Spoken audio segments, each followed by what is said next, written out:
All of it's fake. And I'll be honest, I've had my suspicions over the years, but now that everyone's getting arrested and it's all coming undone, so many people are involved in this because there's so much money in this. But people keep sending me messages in there. I was having a conversation with one of my good friends. Now, back in LA, he and I used to run poker games during the lockdown. We would have house games, and celebrities would come to the games, and we would have a great time. There was nothing to do; everything was closed. And I've been to Gilbert Arenas' game before, and some of the other people.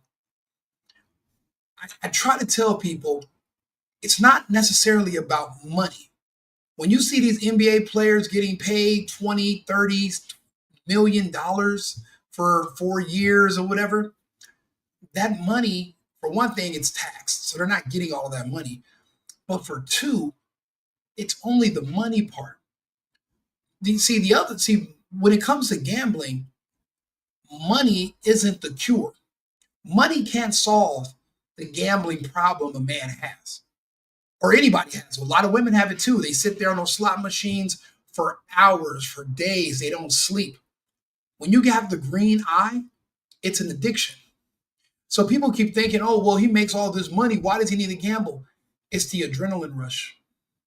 It's that suspense of not knowing if it's going to go through. But with a lot of these guys, they were cheating not just their friends, but they were cheating their fans. When it came to the poker game, they were charging people to come play with some of their favorite NBA players. These men had no idea they were using phones and marked cards and all this other tricky bullshit. No one knew. I've had my suspicions because I was like, I remember, some years ago when Kevin Durant and Russell Westbrook, they had this amazing squad on the Oklahoma City team. And I remember in my eyes, they were going to win the championship. And then I remember I was like, wait a minute. Did they just throw the last? Because I remember they threw, like the last game they were supposed to win, and then they just threw it. And then later that night, I see that they're out at the club partying, and I'm like, didn't you just lose? Like, what are y'all celebrating? Now we know. See, life is not all about money. It's also about fun and having excitement. Knowing that you're doing something like this and you're being sneaky, for some people, that's also it's a rush. It's a dopamine hit. Being involved in some of this stuff and making a little bit of cash on the side, unmarked cash that's not taxed, that you can just have pocket money around, and you're helping out with your friends, and you're doing business. And then you don't understand. These guys were running with the mob. You don't know what kind of favors they were asking of these people. It's just like back in the day, you would say, will somebody rid me of this priest? These guys want favors. They need things done. They need things covered up. So if they scratch your back, then you got to scratch theirs too. But a lot of this gambling stuff is an addiction. I have FanDuels and I've won money on it. And I'm glad I won some money, but that means I'm going to keep trying to win more. Eventually, that money I won, they're going to get it back. It's a hell of an addiction. So when you're a professional player and you can just throw the game, and then that'll help you clear up some of your debts that you have with some of these people. Yeah, you're in the hole with them 200,000-300,000, and they're like, look, shave some points on this one game or two games, and then we'll call it even. Because just like that NBA player just got arrested, the ex-NBA player got arrested by some marshals because he took out a VIG in Vegas and he didn't pay it. That's the same thing that's going on with the rest of these people, except they didn't use the police, but the mob, they got their own enforcers that come see you.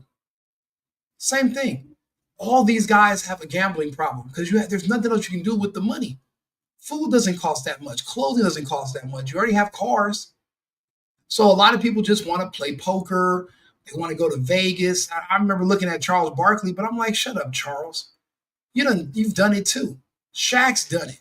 LeBron, bro, now that I'm thinking about all the times I seen bitch ass LeBron Because I'm an LA Lakers fan. I hate that he's on the Lakers.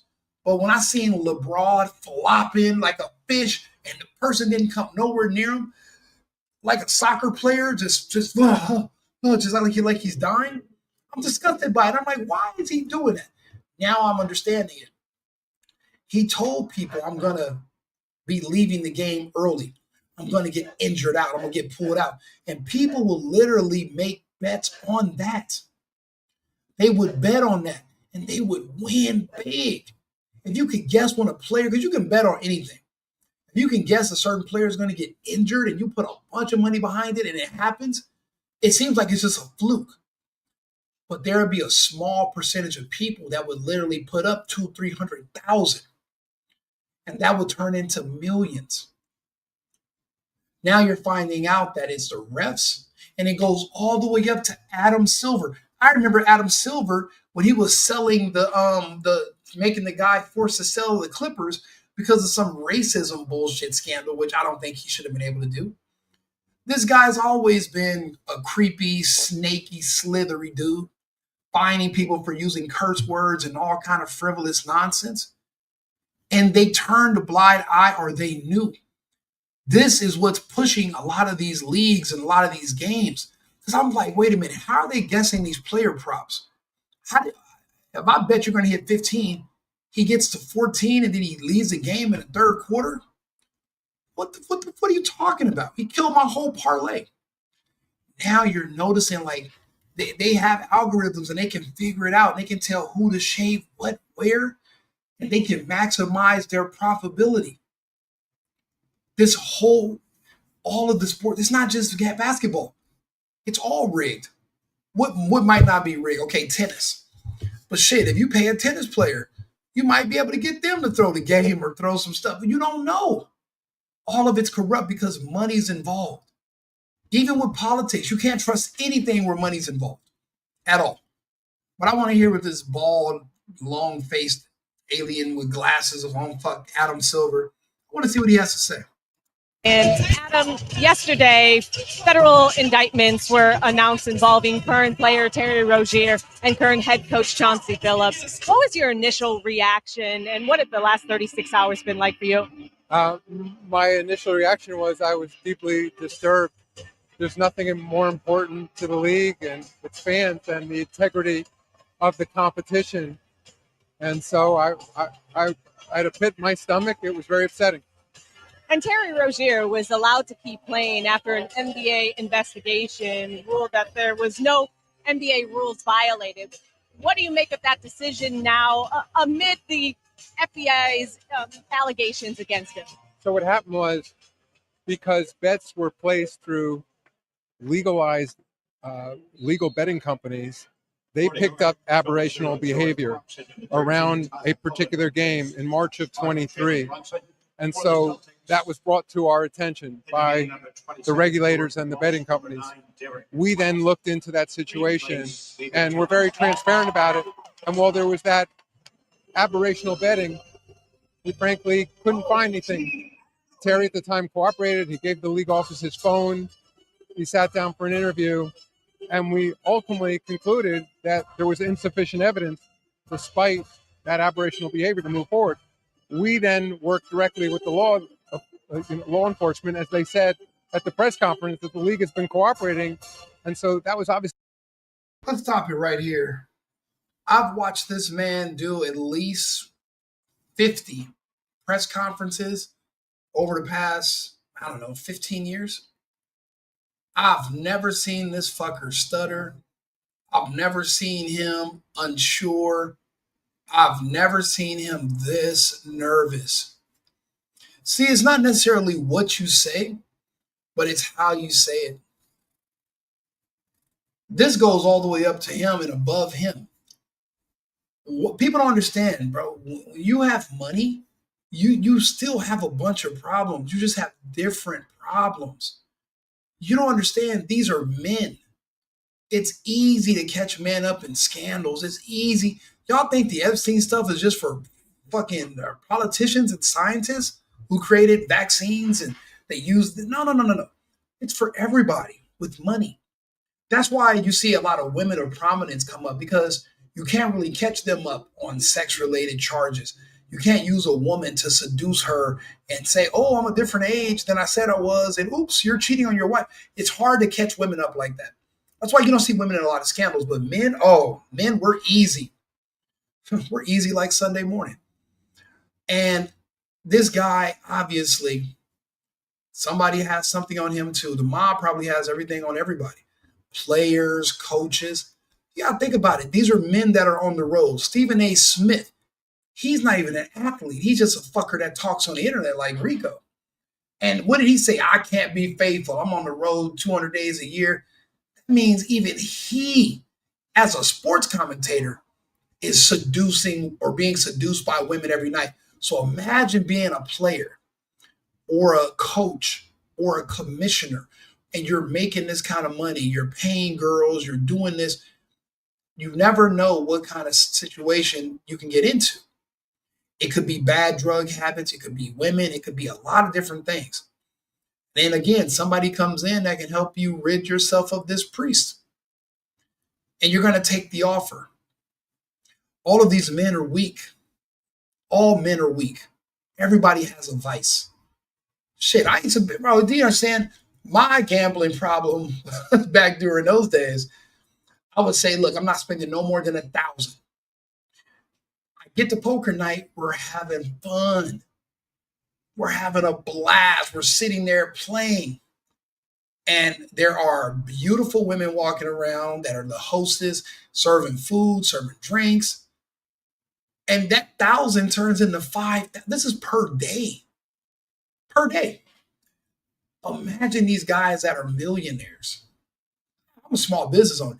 These are multimillionaires, but they all have things going on in their personal life. They have all kind of secrets, and people got to help you with your secrets. You don't know and then now that this is all coming out, you're going to find out that there were secret children, affairs, allegations of sexual assault. You're going to find out everything. People like Shaq, they're going to bring up games that now you got to look at every game. Any mistake somebody made, any missed layup, missed free throw, any missed three-pointer, anything that's out of the ordinary now, you can say everybody's involved. Everybody's cheating. Just like it was hard to prove Terry was cheating, it's going to be hard to prove everybody else. But now everyone's just going to assume it's all rigged and fake. But if it is, so fucking what? Isn't this just for entertainment anyway? Isn't a movie entertaining? Who's in a movie? An actor? A man pretending to be another man. So these are athletes pretending to be people that are not being paid to throw games. I mean, it's all just for you to be entertained. Maybe you shouldn't bet on it. Or do you feel comfortable betting on something that's rigged? I don't know. How do you know? You don't know anymore. In my opinion, all this is fake. Football games, bro, you know how many games I've recently bet on, and it was a for sure game. And it's like somebody saw, like, wait a minute, Rico just bet on this. No. Make the other team win. And I'm thinking, like, how did they come back and beat? It was up there by 80 points. And I'm telling you, it's like the worst luck. Or it's not luck. It's literally strategy and people that can manipulate scores because they own the players. You got to think about it. With the wrong scandal coming out with your name involved, you're kicked out of the league. A gay scandal, I wouldn't say cheating, but drug, anything. You're kicked out of the league because there's morality clauses. So you got to keep these secrets. And if somebody can hold something over your head, you're done. This Adam Silver, like I said, I never seen Adam Silver this damn nervous and just over 2 years ago. So the federal government has subpoena power, can threaten to put people in jail, can do all kinds of things that a league office can't do. So we've been working with them since then.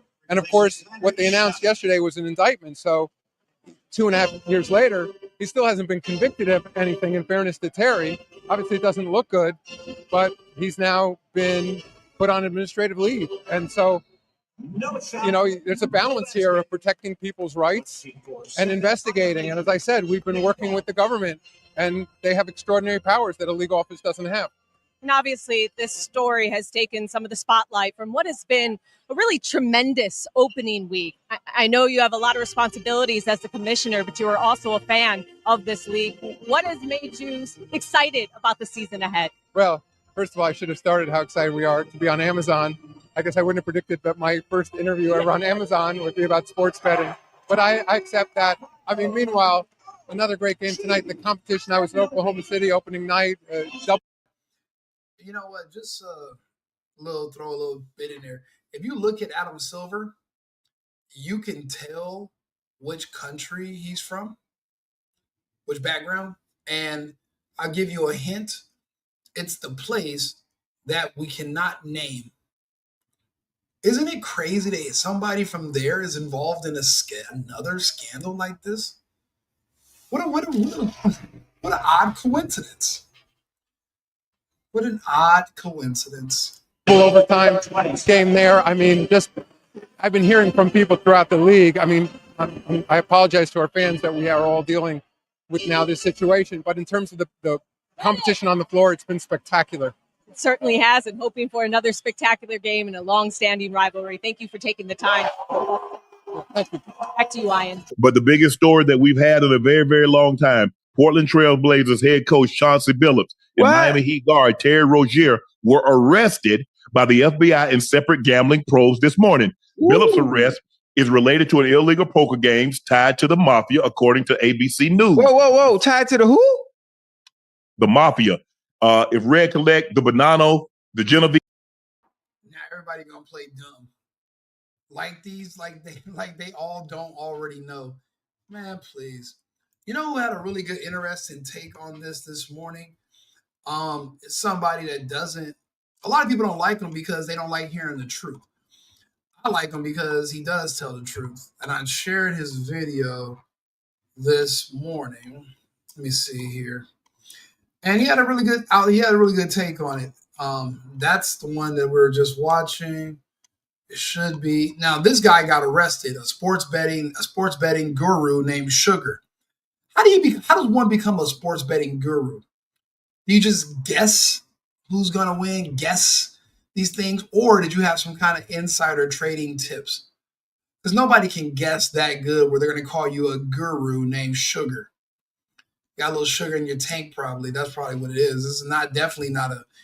And he was on his way to Colombia with a one-way ticket, but Colombia does have an extradition treaty with the United States, so that wouldn't be the best place to run if you're on the run. You might want to go to Bali or Indonesia, but not to Colombia. They'll come get you, or you'll be extradited back to the U.S. But actually, Mr. Jason Whitlock. Sorry, I was looking at a whole lot of stuff today. I usually try to share stuff on here, and then I just reference it and come back. But let's see here. Jason Whitlock. He was talking about the industry, about basically who runs it, who's in charge of it, and right here. Let's see what Mr. Whitlock has to say. There was one of these investigators or assistant attorney generals that got up and spoke and was going over the details of these arrests and of this investigation. And he kept talking about the Gambino family, the Genovese family, and these Italian organized crime elements that they were proud and honored and enthusiastic about taking down. And I'm listening to it and I'm clapping. This is great. He's speaking boldly. And this is necessary. I think the sports world has been overrun with this gambling element that has been ushered in. But the other part of me was like, oh, this is an incomplete description of what's going on. This isn't just Italian organized crime. That just scratches the surface. That tells an incomplete story. This is about Black organized crime, Italian organized crime, and Jewish organized crime. But you can't say, and you can't find a law enforcement official, a big high place one that I remember that's ever had a press conference and said, man, we're bringing down black organized crime. I don't remember. He doesn't remember it because it never happened. You've never seen someone say, we're going to take down black organized crime because you'll be called racist. And you've never heard no one say, we're going to take down Jewish organized crimes because then you would be called anti Semitic. So that's why they keep on talking about Italians because they're considered white. And if you're a white American, somebody can threaten to kill you. They can say anything they want to about you. They can insult you 24 hours a day, 7 days a week on the internet, and nobody will care. But if you're black or Jewish, there's all types of deterrents to keep you from saying anything about them that's honest. So Jews are not white, blacks are not white. You can talk about whites, you just can't talk about blacks or Jews. And this is basically an organization ran by Jews and blacks. They appear to be white, but they're Jewish. That's just how it goes. Adam Silver, he looks white, right? You've seen him from a distance and you're black, you're like, oh, it's a white guy. He's not a white guy. He's Jewish. Big difference. Jason Whitlock is roundabout saying he's on TV. Rico's not. I'm on the internet. I don't have a contract, so I'm not bound by any clauses that I can't talk about certain things because of my sponsors. I barely have a couple of sponsors, and I'm not monetized. I'm just talking. I'm just sitting here having a conversation between me and you.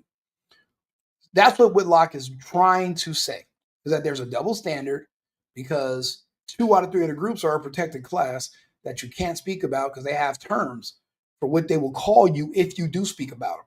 So I'm glad that Jason Whitlock pointed that out. And that's probably why a lot of this stuff has been going unchecked for so long until now.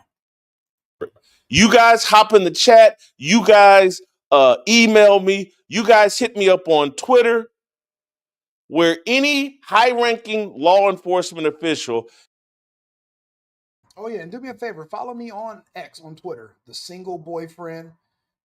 Just go ahead and follow me on there, and I'll do more updates or the single boyfriend on TikTok too, or YouTube. Ever held a press conference and said anything about black organized crime and we need to take it down and stop it. And then if you find that example, then I dare you to find the example where they talk about Jewish organized crime. Find me those examples. And so this isn't me in any way defending the Gambinos, the Genoveses, the whomever. This is me like, hey, why can't we tell the full story about what's really at work here? And if you look at the sports world, and if you look at the NBA, who runs the NBA? Who have been the commissioners of the NBA?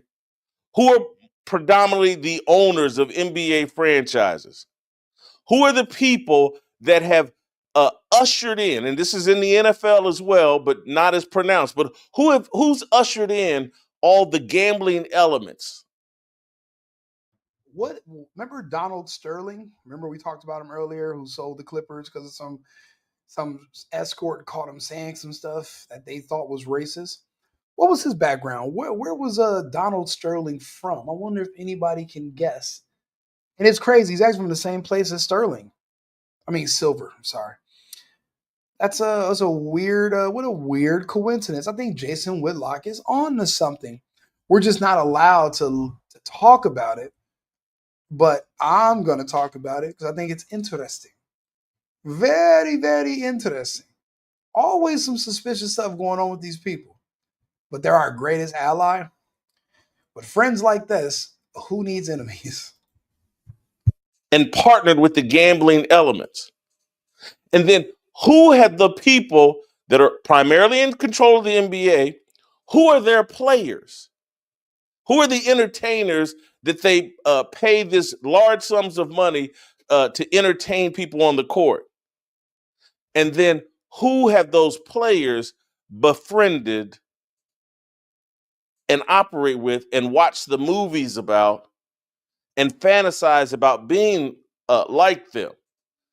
This is a league dominated by Jews, players that are black, who think, many of them think because of hip hop culture, who think that they're Italian mafia bosses or black Italian mafia bosses. Who did LeBron James send a shout out to when he got released from prison? And I'm emoting. You're talking about Big Meech. Yeah, what a weird thing for a professional basketball player who wasn't even, he wasn't in the league. He was probably in elementary school when Meech, or if he was even in elementary school when Meech went to jail. So why was he shouting out a convicted drug dealer and, people died? Like, why do you want to be, why would you even want to talk to him? You're in a different world. What an odd person to shout out if you're LeBron James. But he's also wrapped up in all of this too. But he's right. A lot of these black ball players, they're wannabe Italian mob bosses. They all think they're living an episode of The Sopranos as they're doing layups. Like, it's crazy. Right now, I'm thinking off the top of my head, but it was the dude from that they made a TV show, Black Mafia Family, Big Somebody, that just got released from prison in Florida. Someone help me out here. Big Meech, Larry Hoover. LeBron James sends a big shout out to him. I mean, this connection, this cabal is so obvious and so crystal clear, but no one wants to talk about it. Big Meech, thank you. Big Meech. This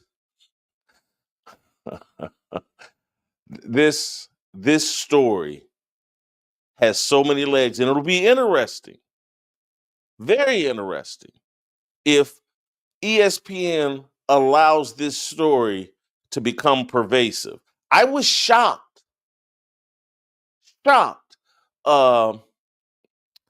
listening to Stephen A. Smith 30 minutes ago, because Stephen A. Smith played the other card in this that I was like, oh man, only I'm going to address the Trump angle in this. Yeah, Stephen A. Smith was an idiot for that. Him and his fucked up hairline. Right when you think he's starting to get his mind right, he says some Trump derangement syndrome nonsense. Bro, do you know how long investigations last? This investigation started under the Biden regime, and you're pretending like Trump's coming for it. Like, it's like you're having nightmares about Trump, and it's amazing that he brought that up. But when I'm looking at all this, I bet you there's going to be I bet you, because if Adam Silver is nervous, then that means they got coaches, assistant coaches, and I bet you there's going to be one person who knows where all the bodies are buried. There's going to be one person that knows all the secrets. And I'll be honest, if it's one of those Italian guys, they don't have a problem snitching on blacks. They just can't snitch on other Italians. It's not going to be 30 NBA players arrested. It's going to be over 100 former and maybe a few current, because if these people are looking for immunity and they're going to want to, make a deal, they're going to go back to the 90s. Shit, it might be somebody in there that tells us the truth about what happened to Michael Jordan's dad. We might find out exactly what happened with those, because remember, Jordan's dad died from gambling debts. They said that's what happened to Bill Cosby's son too. You think the mob is playing? They're not playing. They're not playing games. And like I said, these are people that have a lot of money. You can't access the money all the time. There's too many questions. Or you just don't want to pay because you're an asshole. You have the money, but you're like, I don't see myself turning it over. And then also, a lot of people, they have a certain worth, but they don't have liquid. There's not $20 million liquid sitting around somewhere. They have to pull it out of investments and out of this and out of that and penalties. Sometimes you just need access to cash. That's why they're doing these little odd jobs on the side. if one person knows I bet you it's going to be one of these Italian, one of the high up dudes that's pulled in. I just wonder if it's going to be worth it for them. But I mean, what do they care? What do they care? A bunch of black dudes and a couple of Jews get in trouble. Who cares? And honestly, if it becomes too big, they're going to just have to let it go, because now you could probably get the whole league shut down. I'll be honest. The only people that might have been too afraid to get involved in anything illegal are going to be the foreign players. Joker, the dude that now plays in LA, Luca. I bet you certain foreigners are going to be the only ones that you find out aren't committing crimes because they respect the country. They don't want to get deported. I bet you, and then they're playing for pride. They're not really paying for the money. But these Americans, brothers, the Jews, bro, please. And everybody probably did a couple of games where they knew about it and they didn't say nothing. It's going to implicate everybody. That's why Adam Silver, because my thing is this, why would Adam Silver care? You get a DUI, Adam Silver had nothing to do with that. What does he care? You got in some trouble, big deal. But if he's nervous, it's because he knows it's all going to unravel, and he's going to be sitting there, and they're going to be able to prove that he knew about all of it, and he was probably involved. This is going to be deep. This is going to go deep. I'm going to do it from a perspective of applause. Donald Trump knows who his enemies are, and he knows where they're laundering their money, and he knows what entertainment institutions are being used to paint him as the worst person on the planet. It's these sports entertainment leagues, particularly the NFL and the NBA. And if you put a cabal of people together who think that they're victims, if you've ever watched this show and wondered why, like, man, Whitlock just beats us up with this Christianity deal and this. No. I agree. That's why I put Whitlock on. He's cooking. Think about it. The two biggest victims in this country, people that always bring up slavery and people that always bring up the fucking Holocaust. Both are debatable. Both have questions. But I mean, I'll be honest, the Holocaust is probably a little bit more believable. But I'll be honest, it's up to interpretation. But those are the two biggest victims in the country, and those are now the two biggest players in this scandal. What are the odds? Biblical worldview. Could he just give it a rest? Just someday. I want that old Whitlock back. Whitlock, talk about pussy galore. Talk about all that degenerate, unimportant, vile shit you used to do. We want that Whitlock back. And he's not coming back. I'll be honest, I don't do pop culture.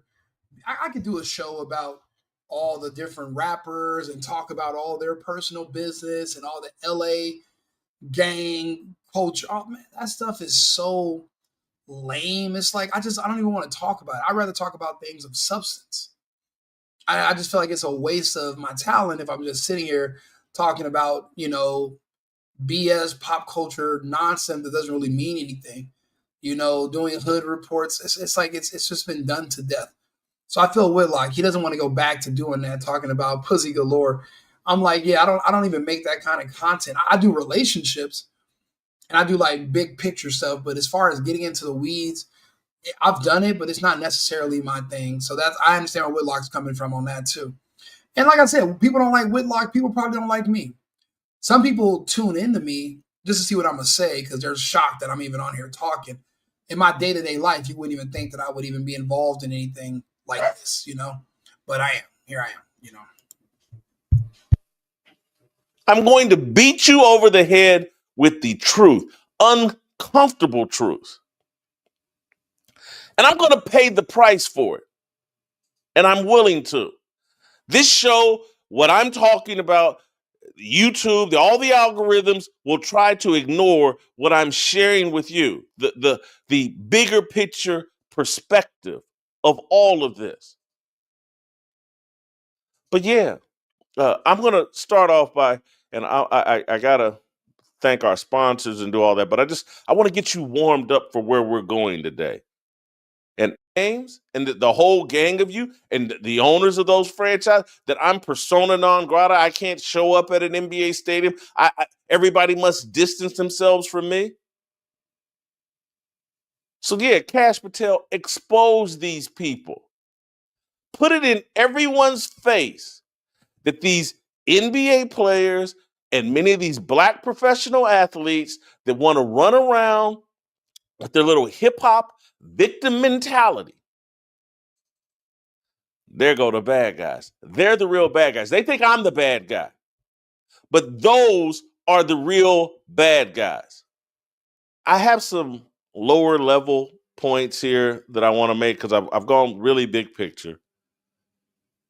But when I think about Chauncey Billups getting arrested, one of the first things, Chauncey Billups, Terry Rozier, all these guys getting arrested, one of the first things I thought about was like Gilbert Arenas.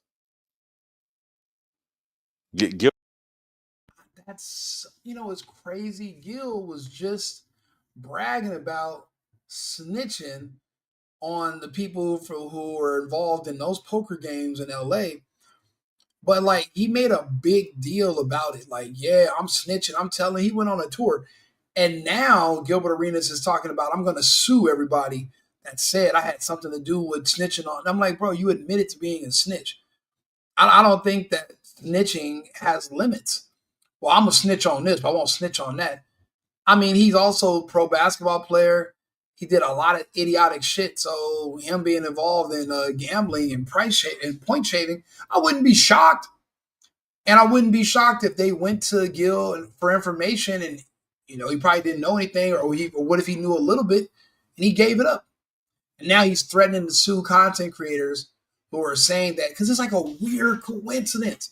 But even though they were doing an investigation, but it's like now they're hitting these players, and Gilbert Arenas is literally just finishing a deposition, or he just got done being questioned. I don't know. People are noticing a pattern.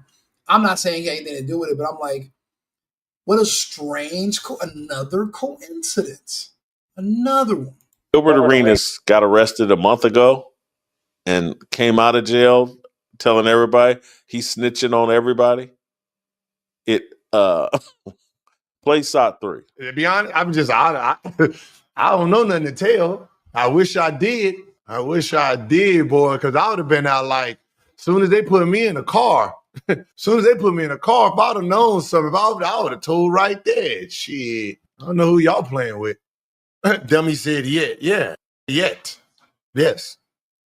He said I was a rat. Not yet. just give me time. just give me time. All right, let me wait to see what the charges are, the real ones. And I'm gonna be honest with you. They don't even got to say 20 years. They can say 20 hours. 20 hours. Like, that him right there. That's him. Yep. Yeah, I'll be thinking something wrong with snitching. Ain't nothing wrong. Get in there. Ain't nothing wrong with it. You see, when you see, you just run right out of the prison. Just right out of there.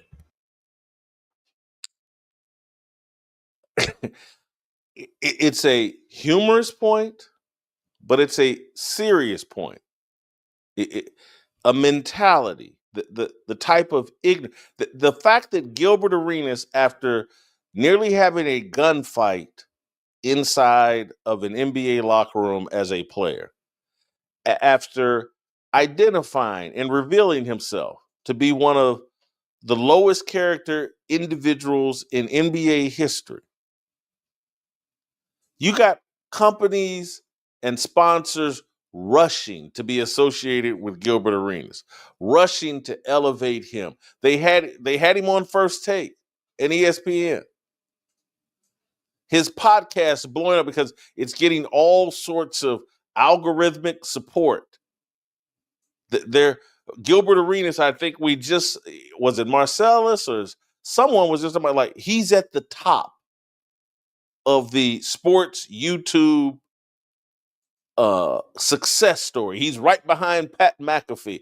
This is not by accident. There's a corrupt culture at the heart of all of this that is elevating corrupt people. Don't miss a second of Fearless. I see it. Absolutely right. I mean, the man literally bragged about snitching. Then he doesn't want nobody to say he's snitching. It's ridiculous. If you have any comments, like and subscribe, leave a comment. I want to hear your thoughts on this. I think so many people are involved in this. It's gonna be a whole sweep of the league. I mean, if you remove that many people from the league, are they going to have games? I mean, there's a lot of people involved, a lot. And then people can accuse somebody of being involved, and they're not involved, and there's no way for them to prove they weren't if they made any mistakes or errors in the game. Everything's going to be up for question. The single boyfriend, right wing Rico. Leave me a comment. I'll be back again shortly.